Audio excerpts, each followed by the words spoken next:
Tout le monde pense qu'il maîtrise son destin, jusqu'à ce qu'il rencontre quelqu'un comme Johnny Bear. Wave goodbye to the past when home and faith let it pass. And run so strong and sad. Le jeu de l'ombre. Johnny Bear, c'est l'exemple même de quelqu'un qui reste en retrait mais qui tire toutes les ficelles. Il ne force personne, il observe, il attend le bon moment pour intervenir. Et c'est ça qui le rend si fascinant. Il manipule mais tout en douceur, presque sans qu'on s'en rende compte. Arrête avec ton romantisme. Il est froid, calculateur et il se fout complètement des autres.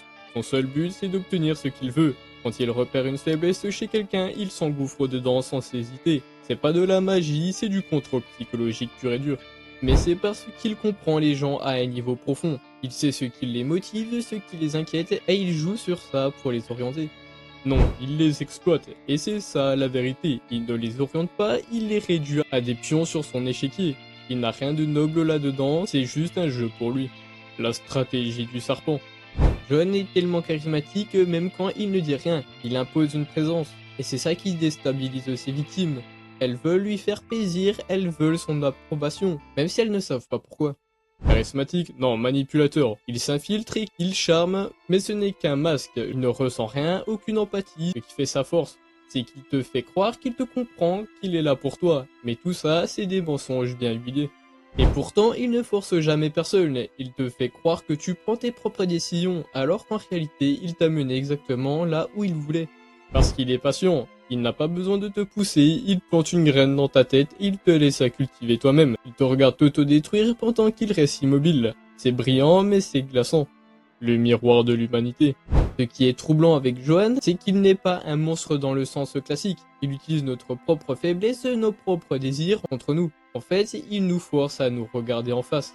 Non, il ne te force pas, il te montre qui tu es vraiment. C'est ça le pire avec lui. Il te manipule que parce que tu lui en donnes l'opportunité.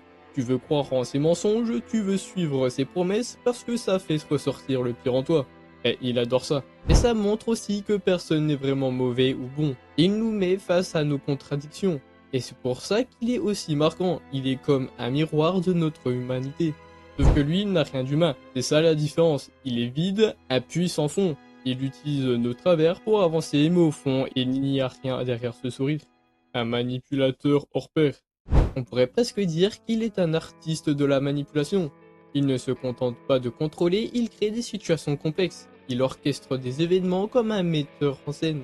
Un artiste? Non. La différence entre lui et les autres manipulateurs, c'est qu'il n'a aucune limite. Il n'a pas peur de détruire des vies, il est prêt à aller plus loin que quiconque et c'est pour ça qu'il gagne toujours.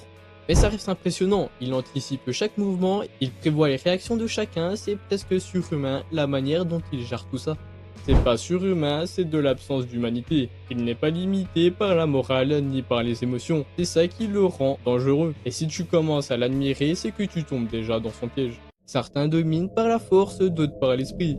Mais Johnny Bear, lui, domine simplement parce qu'il nous comprend mieux que nous-mêmes.